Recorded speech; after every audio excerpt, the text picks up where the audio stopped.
Hey guys, I'm Wendy, and this is the first episode of Just Like You. Our goal is to tell the stories of the queer community, and in doing so, make representation accessible no matter where you live. I'm super excited to welcome our first ever guest on Just Like You. Whoop, whoop. Whoop, whoop. He is a friend and an inspiration and an absolute ball of energy, as you can tell. I'm super excited for you to learn more about him. Please welcome Brandon to Just Like You. Hi, everybody. Glad to be here. Hi. We're not nervous at all. It's great. Yeah. It's fine. It's great. I love it. Thanks for having me here. Yeah, I'm super excited to chat with you and learn more about you. I know we've chatted a little bit and spent some time together, but there's always more to learn. I actually had done a little bit of practice with Dan, and we were chatting. I'm like, I didn't know that. I didn't know that. So the things you learn while you're sitting here in front of the mic in this space. So Perfect. All right. So born in California. Yes. But grew up in Kentucky. Yes. So when did you move there? When I was 2.5. Oh. So when my mom was 35 weeks pregnant with me, they moved to California. Okay. My dad had family out there, was born in Orange County. And then when I was 2.5, they moved back to Kentucky. Okay. So I was always sort of like, why am I here? Yeah. These are not my people in Kentucky. In Kentucky. Although all my family were in Kentucky. Yeah. Then when I moved to California later in life, I was like, oh, cool. Yeah, These are this my feels people. like a Or- better yeah. fit. So how was it growing up in Kentucky, just in general, like as a kid? Was it fun? Small Was town, really great, really great small town. 27,000 people. Wow. Very much Bible Belt. Went to church every Sunday, United Methodist, Right. We were the Sunday morning, Sunday night choir practice, Wednesday Bible study, Yeah. all that All the things. type family. Yeah. Yeah. So is that's then how you found singing and your love Yes, for it? actually. Mm-hmm. Was through church? Church and choir. everything? Yep. That's awesome. I started when I was 7 years old, was sitting in church with my dad, and I looked at Sherry Shank, who was our church pianist, who Okay. was this anomaly in our small town. She had like huge blonde hair and wore like cat suits and leather Oh. jumpers and high heels and a ring on every finger. And she had Nice. tan. She was just exotic. Yeah. And she could play the piano like nobody's business. That's amazing. And I told my dad, I said, I want to learn piano to play piano just like her. Yeah. And the next week I was in piano lessons. Oh, so piano besides singing, and did Piano was my first the first intro love, in. right? Okay. And then when I was in probably late elementary, middle school, started to sing in choirs and loved it. Yeah. Yeah, 7th grade choir was like choreographer, like in it to win it, Nice. everything music. Nice. And by that point, I had gotten to the point with piano that I was serious about it. So Yeah. So the 7th grade choir, that was through the school program? Yeah. Okay. Nice. So that was like your club or your it was theater thing of yes, choice yes. was choir. You knew you wanted to do music. that. Did they even offer that earlier in your? In elementary school, yes. Yeah? Yeah, general music. Okay. Oh and yeah, I then- guess like where they do assemblies and everybody's kind of singing their, Yeah. their songs. Which is gone by the wayside. It doesn't exist in that's sad. most elementary schools. But So in that 7th grade choir and getting the choreography and stuff, was it just like I don't know what the term is for the outfits, or was there anything more jazzy that you guys were wearing? show choir. Oh, we were full on like jazz hands, all the things in Nice. it. And that felt good. It was great. I was the only boy. I was the only boy choreographer. Really? Wow. But like fifth grade talent show was a turning point because I had this piece that I wanted to play, and a 6th grader had it memorized, so she got to play it, and I had to learn something else. The only other song I had was the Pink Panther in my Okay. repertoire at the time. So she played it. She won the talent show, and With your song. I was so devastated.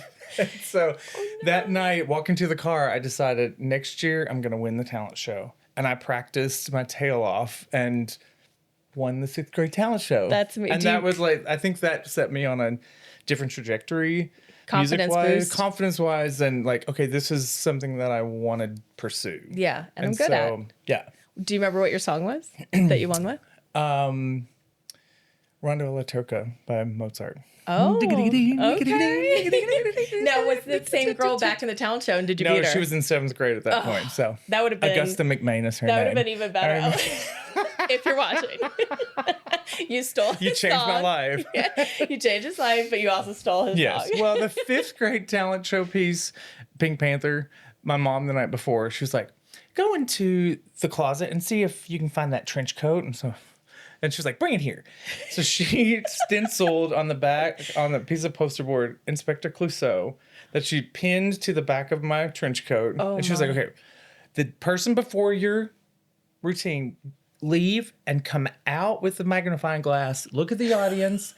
Go down, look for the piano, spot the piano, look at the audience, go, aha! Oh my God. Put your magnifying glass, sit down and play your song." So she choreographed No wonder the whole I didn't thing. win. No wonder I didn't win. It was I feel like that would ridiculous. have won me over. That's amazing. Yeah. Was your mom also like really kind of like theatrical or in the arts herself? She is a singer. Okay. She's a teacher by training, but she and her sister and her cousin grew up singing as a trio. So they would go to Oh my church goodness. events and 4-H events. Yeah. And, music's always been around Yeah, in the my family. ether. Yeah. Yeah, that's awesome. So, okay, so all the jazz hands and all this stuff that's the going things. on, were you starting to realize something about Yes. yourself? Yes. Okay.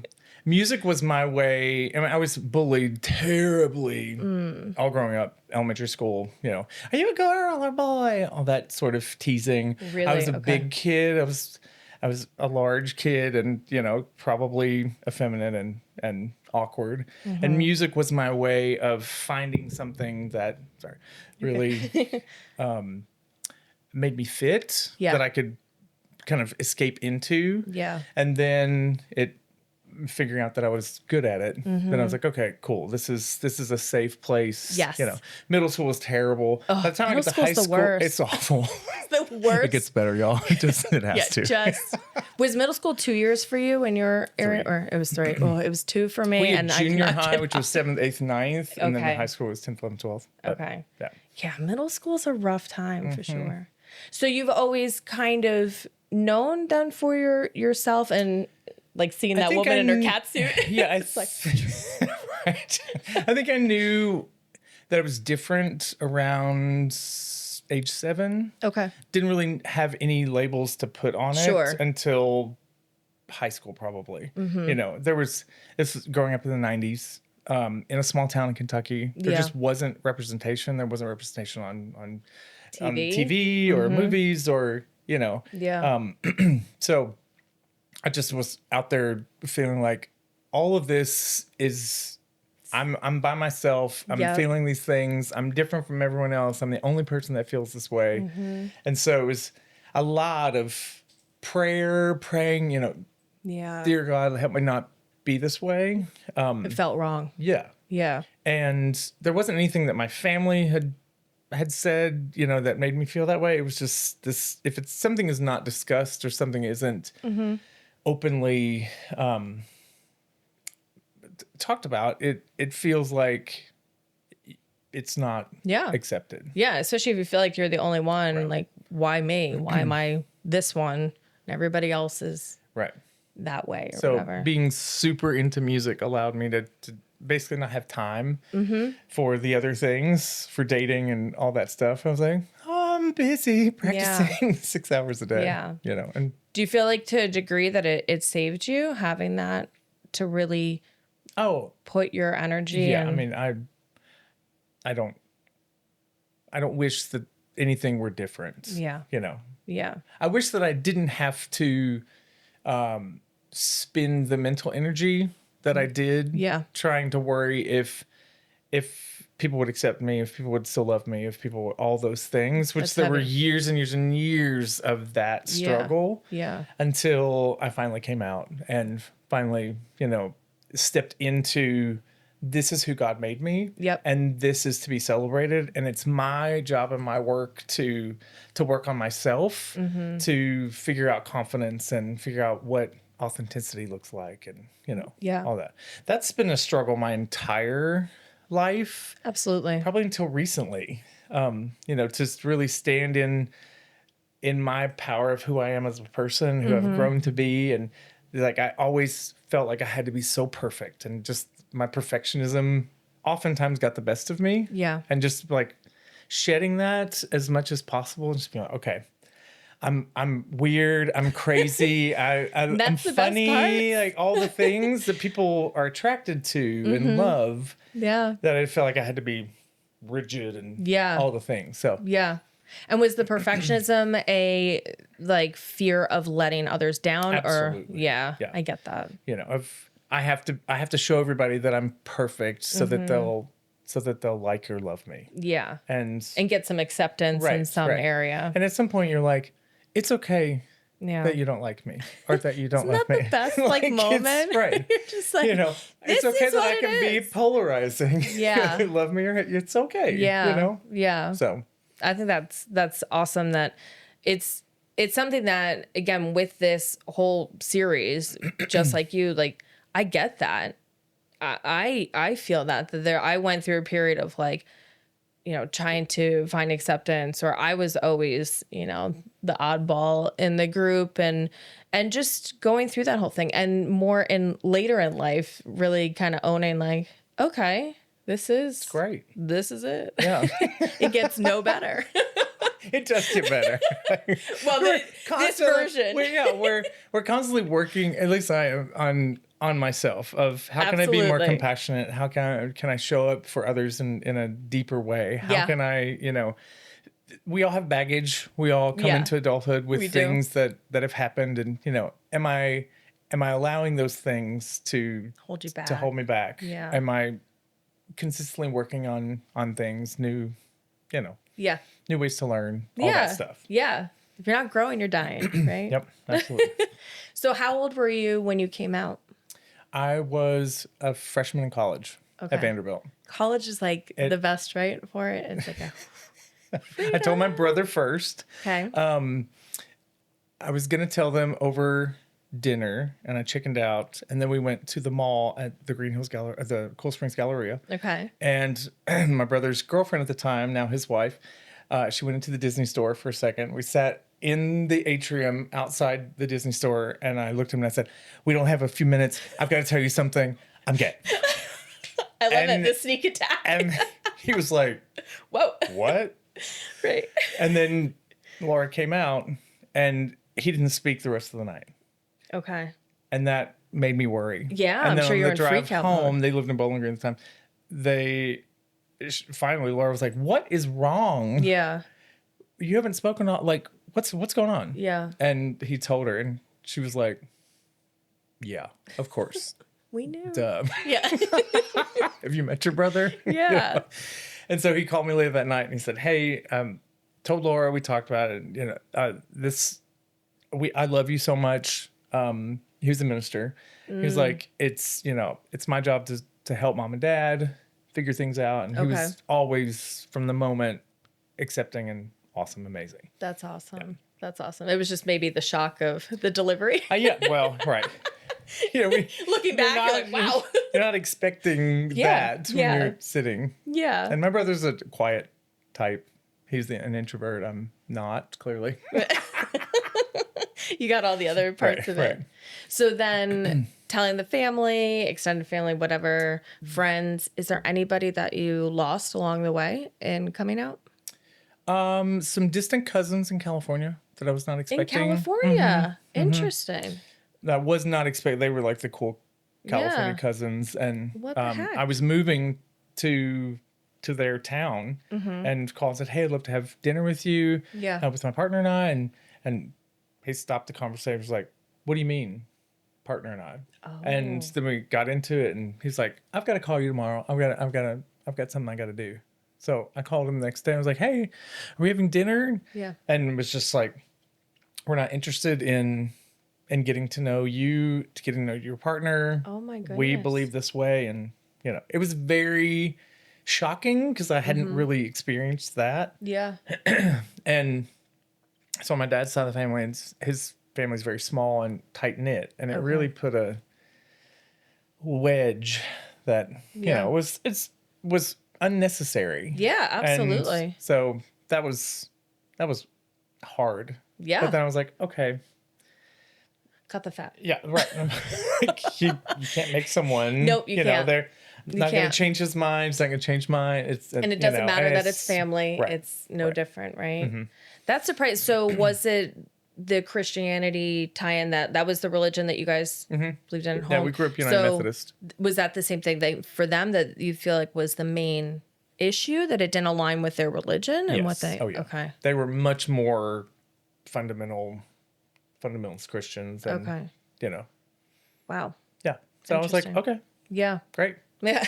You're lost. Now I know. You've missed right. Now I know. Now, was that phone conversation with the cousin a little while after you had already come out and you were comfortable? That was late in adulthood. Okay. Yeah. Okay.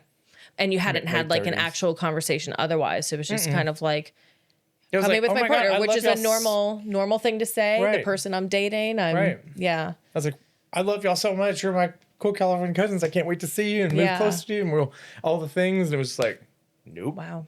Yeah. Surprising, right? Sometimes I've heard like the people that have surprised people that haven't accepted it and stuff. And then the people that have surprised them that have. Right.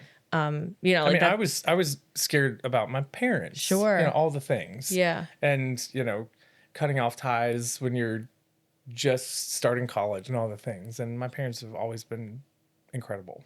I feel like the story of your mom with the inspector, the Pink Panther situation, that to me is just like understanding that there's a love and embracing your creativity and wanting you to succeed. And, you know, like that story just says, I love you no matter what to me, you know? I mean, my mom did have a period of time where she had to move through her expectations and her vision for Of my what life. you're like, of, yes. of the things. And, you know, I was dropping hints around Thanksgiving in my sophomore year of college. And, you know, it was right before we had family over. And she was like, cooking in the kitchen. She said, well, honey, you've been saying you don't want to have kids and you don't want to get married and you want to move to San Francisco. And I just don't know what you're trying to tell me. Yeah. Yeah. And I was like, Mom, I'm trying to tell you I'm gay. Okay. And she stopped and she was like, what? And had a little bit of a freak out. Okay. And I was like, girl, get it together. We got 30 minutes before your family gets there. You got a sneak job attacking to do. people. I know. Timing is That's not your delivery. hasn't been my forte. It's a good way though, get in, get out. Right. And so she called her sister Debbie, one of my aunts, and same thing. Debbie's like, of course, Marianne. Of course. Right. You know. And so she was in a class at the time for her master's in counseling. Your mom was. And my mom was. Okay. And she read a book that was written by a mother and her gay son. And she called me and she's like, I'm reading this book and it everything's clicked with it. It could have been written by us. And so then she spent a little bit of time opening my dad's mind to the idea. And when I came out to him, he was so lovely. He said, I asked, is there anything that I could tell you that would make you change the way you feel about me? And he said, no. And I said, Dad, I'm gay. And he stopped and he asked, does your mother know? I said, yes. And then he said, well, son, this may be weird for me for a while, but I love you and that will never change. That's amazing. And it's, I mean, you know, Yeah. just that release Yeah. of, And that's like the best response, I feel like. It's a very genuine, like, I just got to process, but also zero question that I love and support you, but I do have to process. This is, I totally get that. It, you know, our daughter coming out to us was like, oh, okay. But like no question about love, but just kind of that moment of it's a different vision than what you have. And I think that sometimes we have to shed that, right? Because even in heterosexual relationships, people choose to not have children, or they choose to maybe travel, and the parent thinks, well, you're going to set roots, or you're going to go to college, or, you know, I think we need to shed that. Everybody has their own path that they're going to take. We want them to be happy and successful and everything, but we can't impose our visions on them. So I think for me, once once I had my family in my corner, Then didn't even I was matter. like, it's fine if you don't understand. It's fine if you don't understand. Yep. I got my people. Yep. You And, had your support. yeah, and not everyone has that. And so it's finding whoever is going to be in your corner, your chosen family, whatever that looks like, your friends, Yes. having a support system is, Yes. I think, crucial. Yeah. Somebody to, or some buddies even to lean into when things are hard or Yeah. for support. I think and everyone love. should have that anyway. Absolutely. Of like your inner circle. Hey, I'm thinking about this idea. I'm thinking about starting a business. I'm thinking about XYZ, and have your real people be like, girl, no. Yeah. The people that aren't afraid to tell you no. Right. Yeah. Like, that sounds like a terrible idea. Or yes, absolutely. Yes. Like, Yeah. Yeah. I love that. Okay. So college, you said, was Vanderbilt. Started at Vanderbilt, changed my sophomore year to the University of Wisconsin Stevens Point. Okay. I was a piano major freshman year, got a really bad case of tendonitis, and was studying voice at the time. And my voice teacher said, just switch your major. Okay. Like, you're a great musician. You just need to learn how to sing. Yeah. So changed my major to voice, moved to Stevens Point for 2 years. Okay. Met a really amazing choral conductor named Lucy Thayer. Hey, Lucy. Who I had so much fun in her class, at classes, and really connected. She was like, you think you want to be an opera singer, but you really should be a choral conductor. Oh. And I was like, I want to be an opera singer. And continued studying conducting. And then when I got to grad school as a voice performance major, I had a really terrible first year teacher experience and almost quit music. Wow. And instead they were I just had really her- negative. It was yeah, a really terrible situation. And her voice was like, you should be a choral conductor. So instead of quitting music, I applied for a second master's, one in conducting, and switched teachers my second year of grad school. So I was doing two degrees, and then went on to be a choral conductor and singer. That's amazing. Yeah. So 2 masters. 2 masters. Holy moly. And an almost doctorate. Wow. I'm all but dissertated in a degree from USC in choral conducting. Will you get Which I'll that? never know. And, Hey, and that's almost- on tape. oh. Oh, that's Almost is a lot more than other Well, people have done. That's amazing. I started my doctorate to fill in the holes from my master's. Okay. And I had 5 years of experience between master's and doctorate. And I was like, okay, there are lots of things that I want to get better at. Right. And did the degree, and pretty soon into it realized I don't think I want to be director of choral activities at a university. Okay. That's not my jam. Okay. And started working for nonprofits and was like, this makes more sense to me. Okay. And so getting into the dissertation process and all that stuff, I was like, this is boring. I would rather spend, I could spend 6 hours writing my dissertation, or I could spend those same 6 hours learning about early childhood development, because I was Right. working for a nonprofit in LA that was poverty level and below, Okay. and was elementary school students, Okay. and just learning like, okay, how do I need to show up for these kids so Yeah. that they get the best experience possible? And it's just like, okay, it's all right that I don't have a finished doctorate. Yeah. Yeah. Absolutely. And going back now after 10 years, all the technology's changed, all the Right. things. I'm like, yeah, the thought of it is too much. So was the stuff that you're doing in the community, was that something you started while you were still working on your master's, and then you just continued, or did you find that after the after my master's? doctorate. Okay.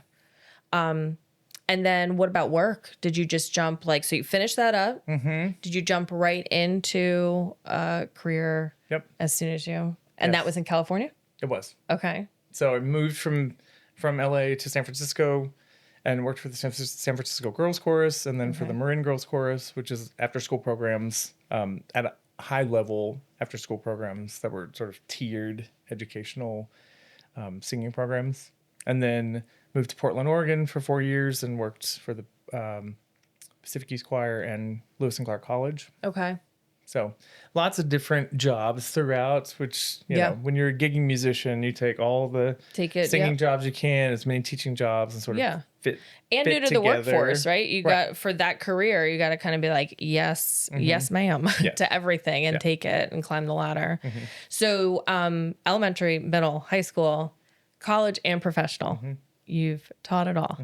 Do you have a favorite or at least favorite? High school, college was really exciting. That's awesome. High school, because the kids are mature enough, especially the females. The males are they're getting there. They're getting by there. their 30s. Yeah, I was always really hard on the guys because they would always be, you know, joking around all the things, and I was like, just focus for 5 minutes. But you know, sort of looking at a program and saying, okay, if someone's been in this program for 5 years versus 1 year, what do we want them to leave knowing? How many pieces or what kinds of composers should we expose them to? That's exciting. And then looking at like, who's my audience? What do they want to get? How do we tell a really great story to the audience? All of that was really exciting. And it was competitions that you guys were? Just concerts. Yeah. Okay. So we do like probably 10 programs a year. Sing with the symphony, do, you know, a holiday concert, do a fall concert, do different. That's super exciting. That was great. Do you keep in touch with any of the... I do.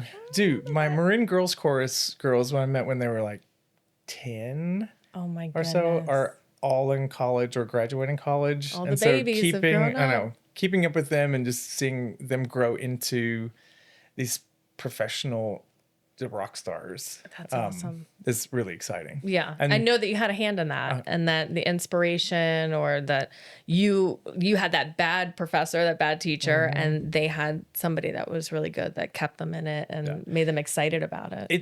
It's rare that you hear back as an educator of like, hey, you're doing a great job. Right. Hey.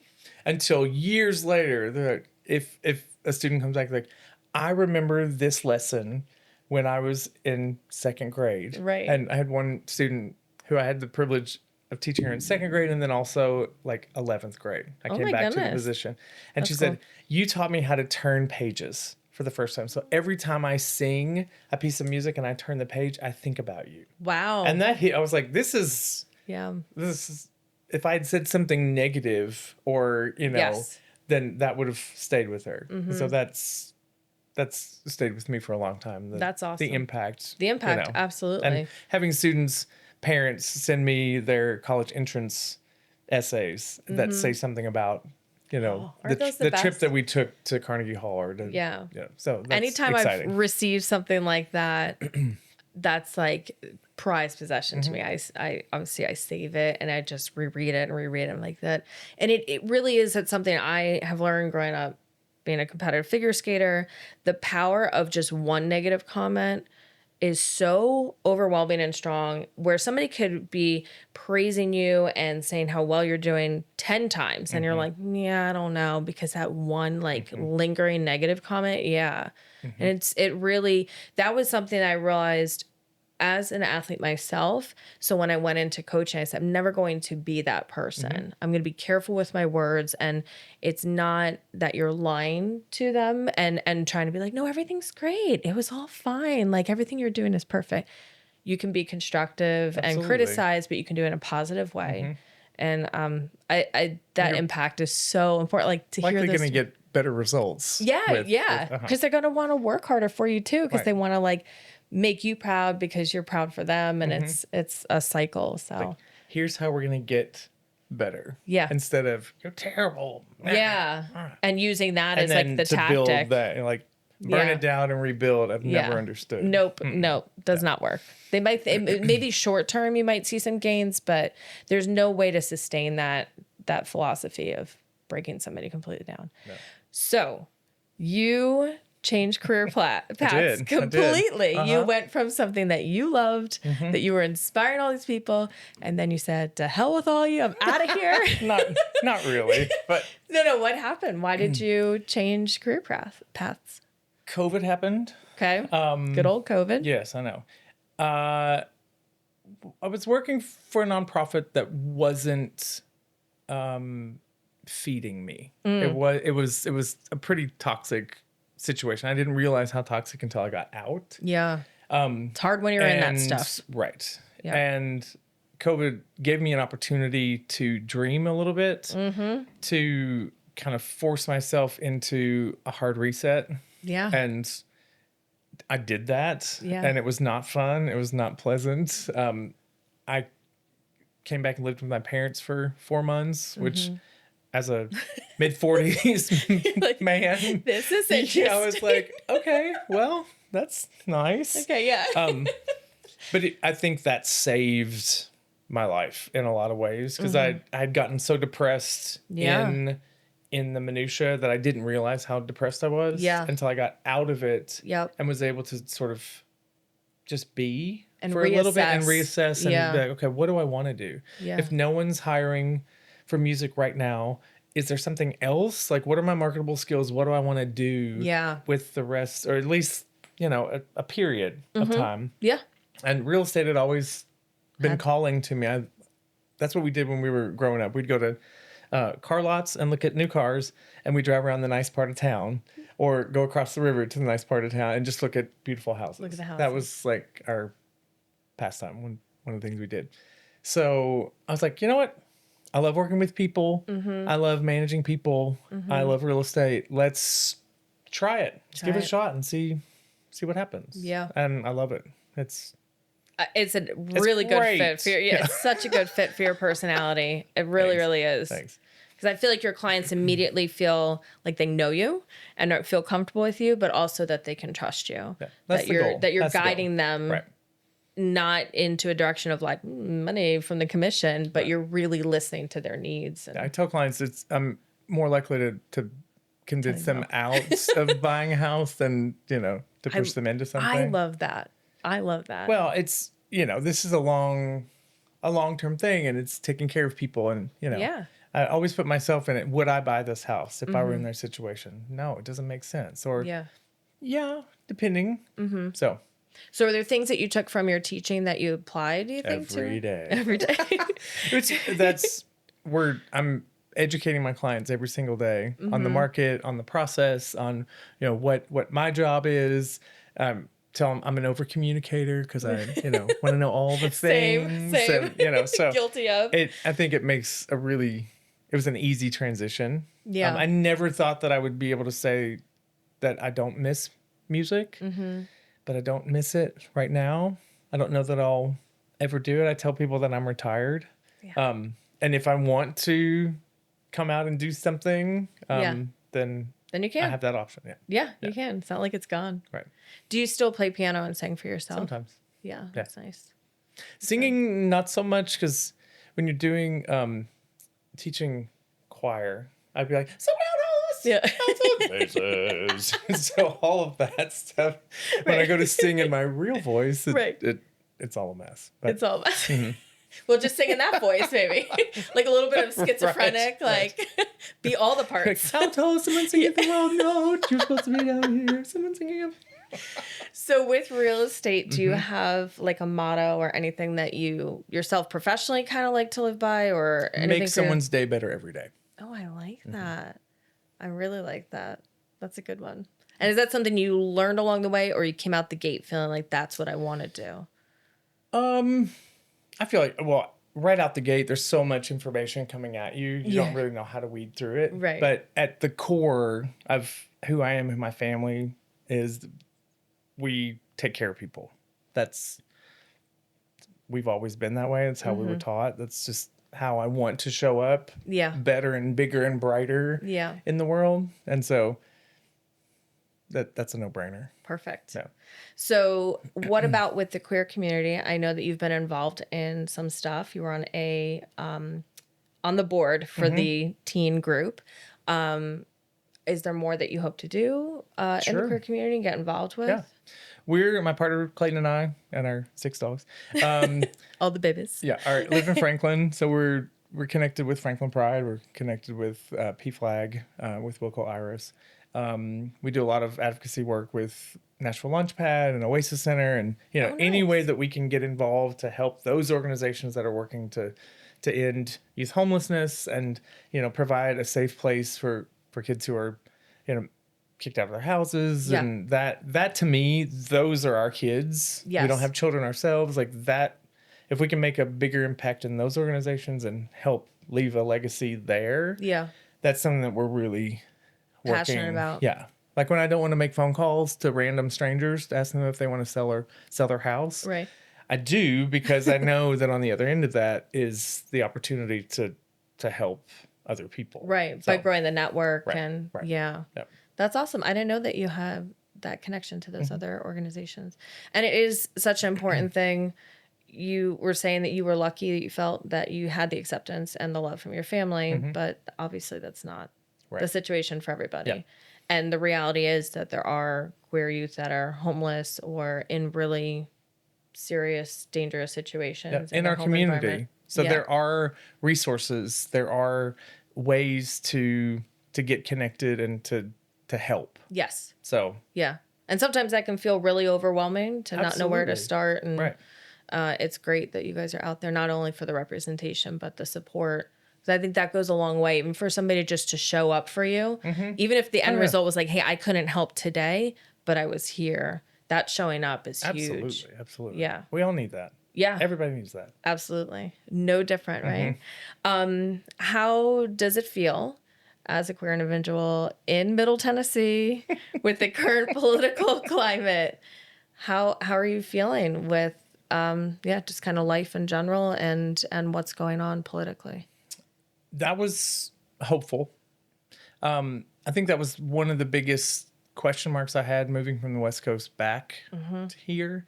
And I feel like I found my people Yes. here. There Okay. are progressive thinkers. There are people that are active in making change. There is a big community who understands that people need to be validated, people need to be seen. They're, Yeah. all the things. And so finding those people and connecting with those people and being okay, we've got this community. Yeah. What are we going to do with it? So Feels okay feels then. great. You'll Yeah. get through it, Yeah. right? I mean, and it I think that comes from a place of privilege and understanding that as a white cisgender male, like all the things. Yeah. To use whatever power I have to help everyone who doesn't feel like they have power. Yeah. And to make sure that I vote and that I'm involved in local politics and all of those types of things as much as I can. Yeah. Do you worry at all with your business and being involved in local politics with anything, or you just kind of figure weed out those people anyway? You probably wouldn't want to work with them if they're bigoted. Yeah, there's that. Yeah. As a small business owner, that does come into It's balance, right? it's balance. Yeah. It's I feel like there's no place to talk politics when you're in the middle of a transaction, or Right. It's Right. how can I see you as a person? How can we best serve you? Yeah. With all that stuff. So Yeah. it does sometimes go sideways, and then you're like, you're not my people. It's okay. Yeah. It's okay to not take every. Yeah. Absolutely. know. Absolutely. Because it's a relationship while you guys are Right. going through that transaction And from start after, to finish. Yeah. It's like, I and- want to be your client I want you to life. be Yeah. my client for life. Yeah. And, but I'm not going to hide in the closet No. for a paycheck. Yeah. Good. You know? Yeah. You don't want to sell your soul Yeah. Right. to the devil just for the money, like the power of that. And I think that's so true. And it's something I had kind of experienced in coaching also, because again, it's small business and self-employed, and it's a balance of finding where's your voice, and also kind of like, well, these clients come from all different, walks of life themselves. So yeah, but at the end of the day, you got to kind of stay true to yourself for sure. You can't, yeah, not be genuine. Right. Just I'm not to going to hide that I have a partner. I'm going to hide that I have dogs that, Right. you know, like I'm not taking care of them while I'm showing you 45 right. houses. I have 6 like, of them and I'm here with you. Right. And I should be with them. All right. So let's talk about dating. So when did you start dating? Like real dating versus like, hey, we're dating in like elementary or whatever. Like 20? So college? Yeah, college. Okay. And that was really like an eye-opening experience. Well, did you see then representation like as soon as you went off to college, even at Vanderbilt, or was it No, not Vanderbilt until you... was pretty closeted at the time. I think they've evolved a lot since Yeah. the mid 90s, but Yeah. So I just had bad relationship after bad relationship after bad. me I'm too. sorry if you're We're listening. similar in that.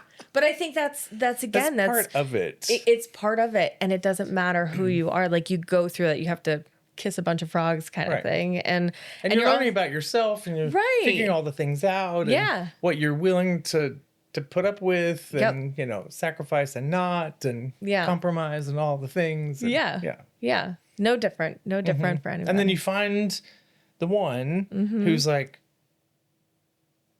all your baggage, all your things. I love all of it. It's great. I'm accepting And all I'm of always it. like, am I too much? Yeah. Like, because I'm a lot. I'm a lot. You know, and just having that acceptance is really great. It's really great. Yeah, it feels good. I know there's been a couple times where I've told Dan, I'm like, just divorce me. You didn't sign up for this. He's like, no, I did. He's like, I knew that you were that crazy from the beginning. So your partner, Clayton. Yes. How long you guys been together now? 2.5 years. That's awesome. Yeah, it's great. And it's such a good thing to be, like you said, in a good relationship where somebody accepts you Yes. and loves you. And it's like the self-growth that can happen when you're in that safe space is just like awesome. So I know that you guys have a standing weekly date. Yes, we do. That you do. We do. Who started that? Clayton. So he's So cute. he's gone every Friday night to the same restaurant in East Nashville. And that was a tradition when we first started dating. He was like, hey, I'd like you to come with me. And dollar signs immediately went off in my head. I was like, okay, I'm just started my real estate business. I have no Just money. having water.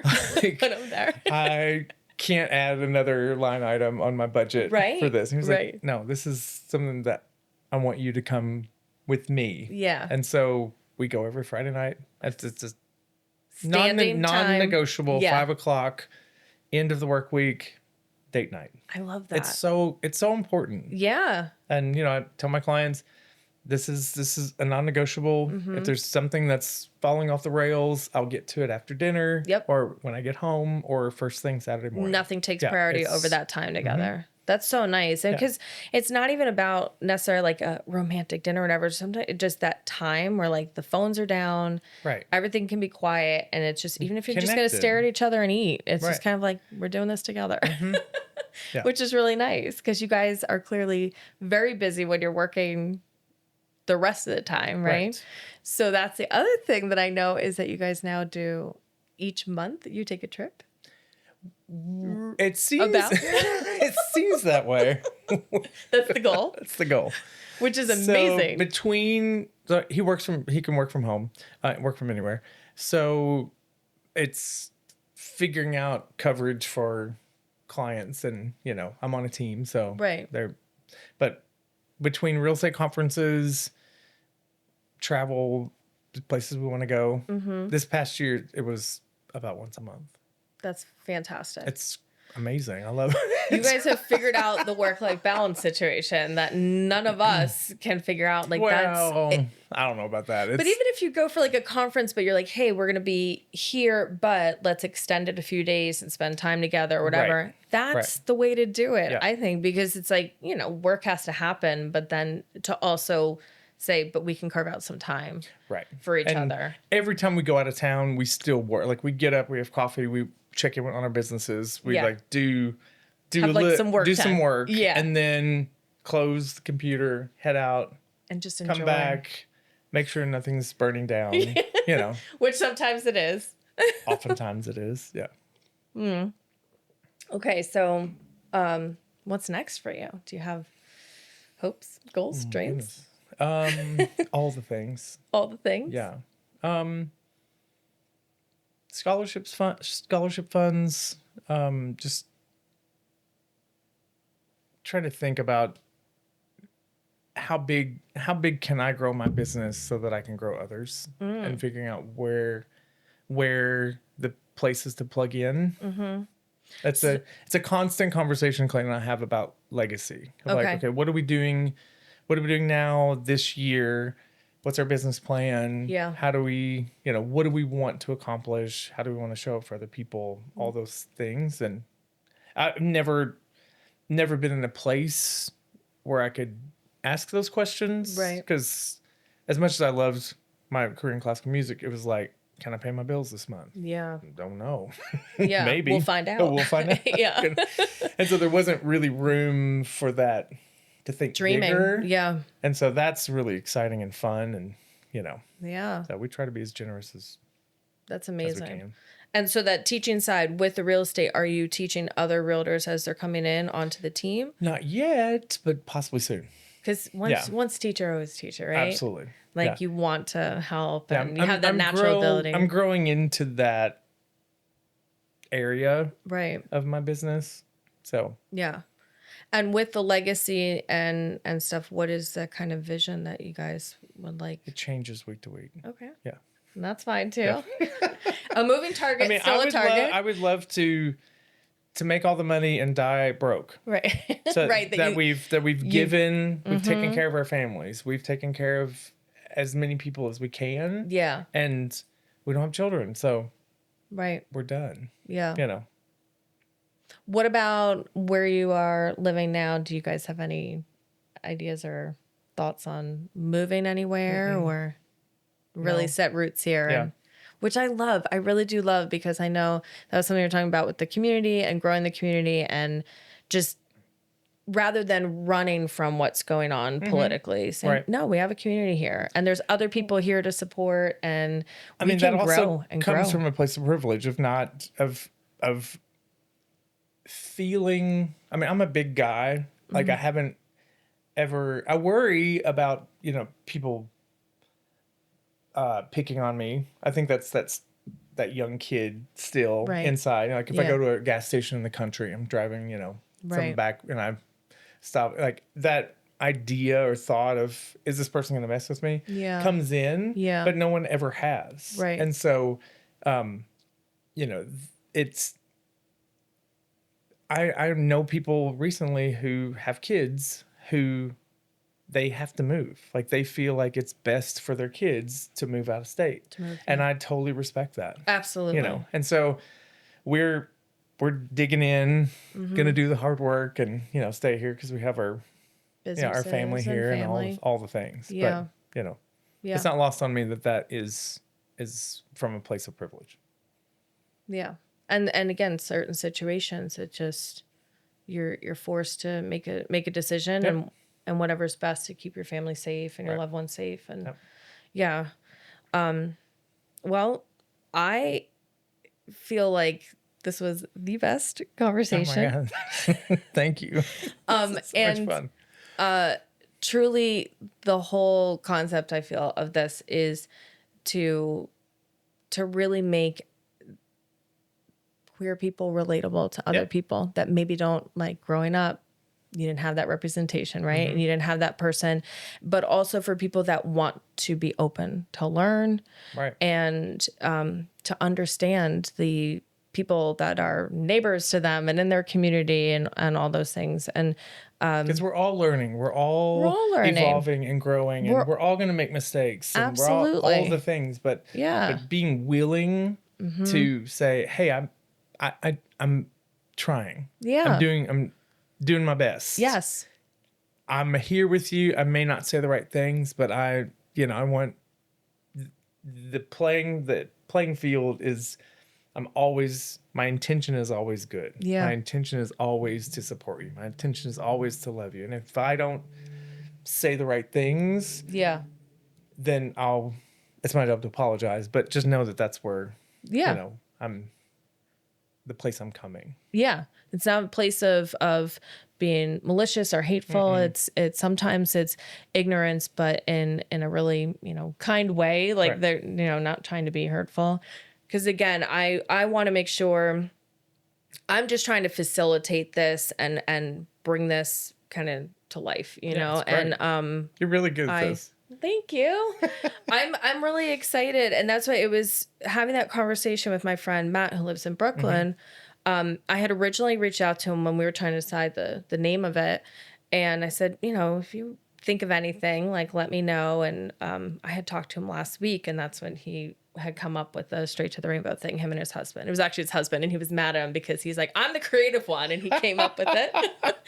But yeah, and talking about it and everything, similar story, we knew forever he wasn't comfortable to come out until he was in college.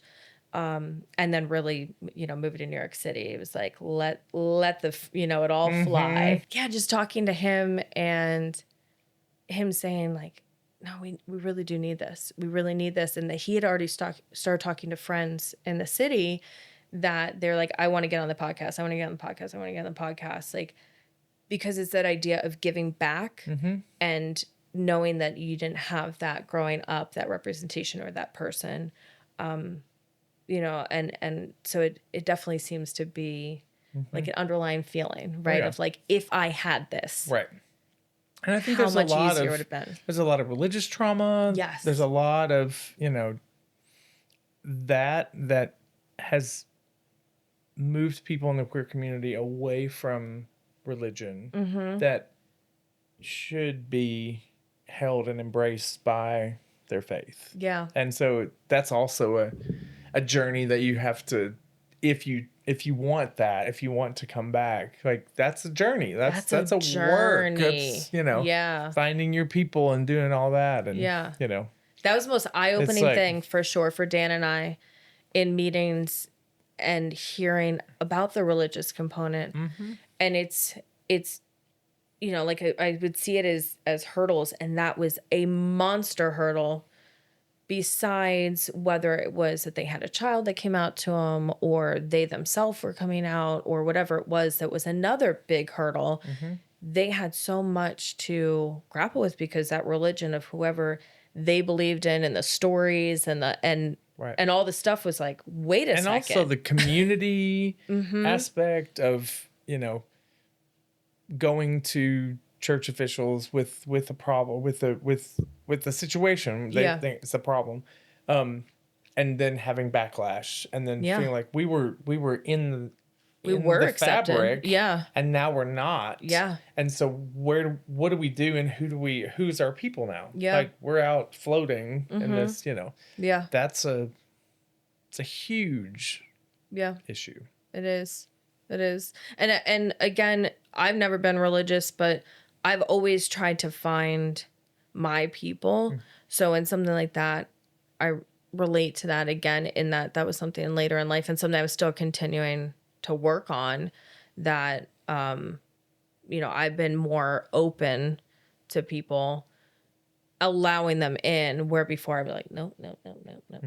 Because part of it was skating. I just, like you were saying, I don't have time. Right. Heads down. Right. I'm focused on this. I have got goals. a triple axel I gotta work on. I have goals, and you're, interfering with that, or you're distracting from that. But also part of it was a fear of letting people in and then being judged or having to deal with emotions, which I was very like, shove them down. Shove them down. Not enough time. Yeah. Don't have them. I don't cry. I don't get upset. And really owning that recently and being able to be okay to be like, hey, today's a bad day. That's a journey too. That is of figuring out how to be vulnerable. Yes. And all that of like, okay. Yeah. Like we've had this wall up. Yep. That, it's a protective wall. Right. It's like, this is my professionalism wall. That's how I felt. Especially in teaching. It was like, okay, I want to make sure that I'm sort of inaccessible. Yes. And in that, I realized that there were moments where I could have let parents in to know the real me and to really form relationships and friendships that I missed out on. Yeah. And I'm like, okay. Yeah. Learning now. Yeah. There's some room Yeah. for growth there. Yeah. And just being like, okay, I'm going to be vulnerable. This is Brene Brown, but be vulnerable Wait, at is the that the cat seat? expense of being hurt. Yeah. That people who have been hurt put up this wall and are like, nope, I Yeah. did that once and this is where it got me. Yeah. And being able to shed that to really step into possibilities Yeah. is, Yeah. And I'm always a big fan of, with being self-employed and having clients, you get them and then you lose them, right? Like people come and go out of your business and it can feel really overwhelming. And you do start to feel like you're looking at them as dollar signs because you're like, oh my God, if I lose this client, then how am I going to pay bills and all these things? But I started to learn very early on that you have to be okay with letting somebody go because more opportunity or more doors will open. Right. And when so I'm, even when though I'm that can worried be chasing you're over here, I'm missing out on this. yeah, you're missing out. That's exactly it. Is you don't realize that you're putting so much energy into something you're trying to hang on to and like patch it together to make it work, and then you're not open to the opportunities that are there, so you're not seeing them. So friendships, same way. friendships, relationships, yeah, all that. yeah. Yeah. So it's a process. So I'm right there with you. I'm learning. And I think that's why I immediately, like the first time I met you, I think it was at a Woke Iris event, the first time we actually got to chat. And I was like, when we left, I got in the car, I was like, that's my person. Like, it was like, I felt like I had known you my entire life. Like, it was just my energy and like the quirkiness and like, just, I'm like, that's where I feel so comfortable. Like that's me. That's me. I mean, we both have crazy. Did you make that I shirt? did. I love it. I did. Yeah. I know. I found this fabric at like Joanne Fabric. Like It looks like a blanket. it's so comfy. It's bet. fleecy, but it was on clearance because I'm cheap. So I had People, was it here? Was it Joanne's Fabric here? yeah, it was here. Yeah. People Murphys were like, I'm not. Yeah. Who wants that? We're not having that in our house. I have this one sweater that has embroidered, like, I don't know what's going on. It's like a pilgrimage. There's like donkeys or goats or I don't know what. It's weird. There's fish. There's all these weird things. And I found it at a TJ Maxx like a few years back. And it cracked me up because it had already made it to TJ Maxx. So it didn't make it to the, in wherever it initially was intended. And then it was clearance at TJ Maxx. And it was kind of this funny thing in my head where it was like the store was thinking like, oh, people will love this sweater. And then people did not love the sweater. Like sell it to TJ Maxx. And then TJ Maxx is like, cool, people love this sweater. They're like, nobody wants it. Clearance it. Who the hell would ever want it? And I'm like, oh. Wendy. This is amazing. What the hell is it? That's always been very much me. I'm just kind of, See, I like going and getting flashy jackets places, and they're always on clearance because no straight man in Tennessee is going to buy a flashy jacket. that. And I'm like, yes, that's cheap. That's cheap. And every time I wear them, people are like, oh my gosh, who's your designer? This is fabulous. I was like, you have no idea. Clearance was my designer. Clearance. Yeah. Went straight to the clearance rack. I mean, I've bought stuff off clearance rack that do not fit. And I'm like, it is $1.50. It's coming home with me. Yeah. Make it fit. It's $1.50. Or something so cheap that I'll look at it and I'm like, is it ugly? Or is it not? Because it's $3. Like even if it is ugly, it's fine. I lose all sense of. I mean, I need to be monitored when I go places. Dan's like, what? Oh, yeah. What have you done? Yeah. What is this? Yes. Yeah. Is it a tube top? Yep. Is it a scarf? Yeah. What is this? It was clearanced. So now it's mine. Love it. Do you have any, I know times when we've talked that you've just naturally kind of left me with like these inspirational things. Do you? No pressure. No pressure. But even if it's like, I know a lot of times athletes get asked, what would you tell your younger self, when they win these big things, and like they hate that question because they're like, I want to talk to the youth or the young adults or whatever. But even any like little nugget of, hope or just, anything that you feel like you might want to pass along. I wish that I had the confidence that I have now earlier in life. Yeah. And had worried less about what other people thought of me Yeah. and relied more on what I thought of me. Yeah. And so digging into how can I help my self-esteem grow? What can I do to make sure that I'm the best person that I can be? And all of those things are going to take you much further, and that you're not alone. Yes. That's essential. If you feel like you're alone, call me. Yeah. Like that's big. Yeah. That's so big. So I think that I've mentioned, but the title when we were trying to figure out with this podcast, the Just Like You thing, was an inspiration of something that you had said at a PFLAG meeting. When there was a young man, about 18 or 19, that was talking and telling a story. And from across the room, you said, I'm just like you. And it really stuck with Dan and I that we're like, that's truly it. That it doesn't matter if it's from one queer person to another queer person, that you can see yourself in them, or if it's from somebody who's an ally to a queer person or whatever, that we all are just humans trying to exist, trying to be better versions of ourselves each day. Like, we are no different. We have such similar struggles. So many things that you were talking about, even though for you it was with singing and piano, and for me it was figure skating. I'm like, that's me. Like, I hear that, I understand that, and I really hope that that's something that people can learn from this is I'm just like you and you're just like me. And that literally is the most simple thing at the end of the day. We are just here to, exist and to be love loved. each other. Yeah. To love each other Yep. and to be accepted. And, and it's as simple as that. So Simple as that. thank you so much. You're welcome. Thanks for having me. I had the best time getting to know you. And, maybe we'll do this again. All right, let's do it. Thanks, y'all. Yay, we did good.